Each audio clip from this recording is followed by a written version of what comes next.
Hi there, my name's David Syme. I just wanted to give you an introduction into why it is that we're involved in training in virtual reality. You see, our directors are experienced in digital transformation projects across a range of industries and verticals, but we've noticed a single point of demand which is current across all of these markets, and that is training and education.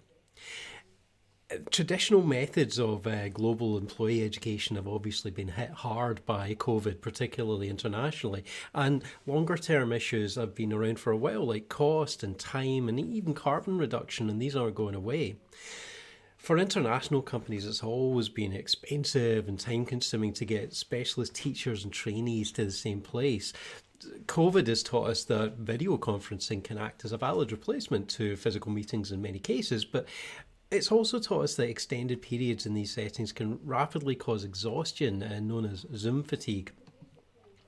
However, a number of independent studies have found that VR not only increased the amount of time students could spend in digital education scenarios, but actually that they learn much faster and stay more focused over longer periods. Immersive education is also really better suited to practical skills, learning safety skills, and even interpersonal and soft skills. However, there is still resistance to uptake from companies concerned about the cost and difficulty of implementing this kind of training. So, things like the expensive headsets that were required in the past, that powerful computers are required to run them, and all the IT department support required to set up and maintain it. So we created first a VR in a box solution. This provided a ready-made virtual reality training classroom for multiple students that works, as it says, straight out of the box. And although it was a very popular solution, it's still limited to those who can afford the hardware and afford the delivery time. So we changed it up a bit and we created a system that would work on any internet-enabled hardware anywhere in the world. So what we did there was we would leverage the user's own devices. So that could be anything from a headset, if they had one, 200 odd pound Quest or a Pico or something like that, or even their computer, their PC or their Mac, or a laptop, a tablet, even a mobile phone. This means that there's far fewer friction points. I mean, the users don't even have to download anything. They just click on a link and join a session. Done.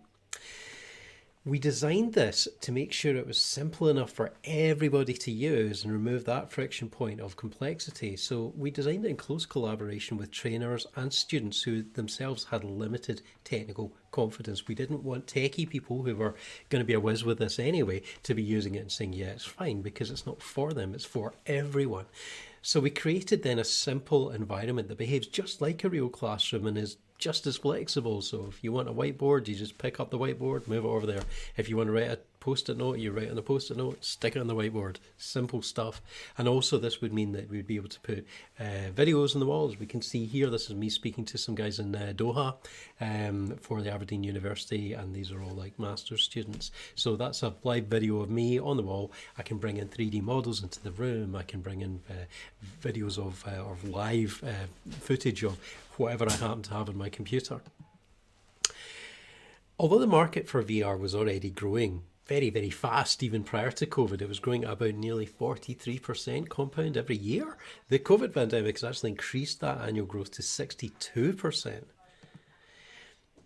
And although we are involved in VR right across the enterprise sphere, training has almost double the uptake of any other application. Now, Riot's already working with some big names in the energy sector, and we're also already partnered with some equally big tech sector players like Denso and Lenovo. Our initial market approach therefore leverages these connections. So countries like Ghana and Nigeria oblige giants like these to provide a high minimum proportion of local workers, local skills.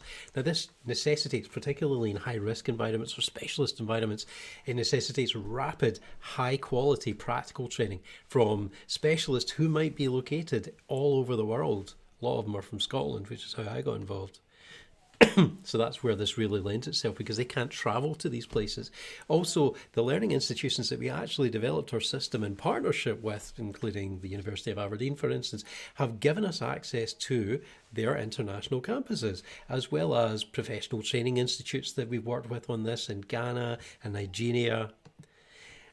Government-backed local training initiatives across the Middle East mean that we're also presented directly to the Qatar government, the Omani Trade Institute, OPAL. So we're kind of in with some big players who are very interested in this. Now, longer term, we're promoting our progress to targeted industries from what is a fairly extensive online audience that we've got. Our business model is a scalable platform as a service approach. So our growth is uncapped because we're using cloud-based hosting, and any support that we're using is going through multinational, multilingual support companies like PTW, allowing us to scale up ad infinitum. We charge on a per seat license basis. That just like a plane or a theatre, it's one seat could have many occupants, just not at the same time. So 10 seats over the course of a day might have 5 classes, so that's 50 people. So therefore that appeals to larger training providers because it means that they can pass on a large number of trainees through these environments without having to pay for every single one. It also really simplifies our variable costs for things like hosting and so forth, because we know exactly how many seats we're going to have available at any given point. So what we're looking at the moment is moving into a freemium market penetration strategy. So that would mean that we would be able to actually offer this for free to certain people for limited periods or with limited functionality. And then from there, we'd be able to push it up to, or we'd be able to offer them premium features at a cost, much as you see in things like SurveyMonkey or MailChimp, where the basic service is free and the ongoing services or the more detailed services cost a little bit more. So that's really what we're doing right now. Any questions that you might have, feel free to fire them over to solutions@riot.digital, and I will come back to you personally and answer any questions that you might have. Thanks for listening. Bye-bye.